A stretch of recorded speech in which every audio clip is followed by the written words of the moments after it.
శ్రీల ప్రభుపాదుల వారి భగవద్గీత, కృష్ణలీలల పుస్తకము, ఇంకా ఇతర గ్రంథాలు వితరణ చేయడం జరుగుతుంది.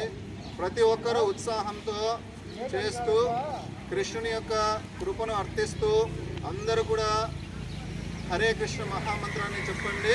హరే కృష్ణ హరే కృష్ణ కృష్ణ కృష్ణ హరే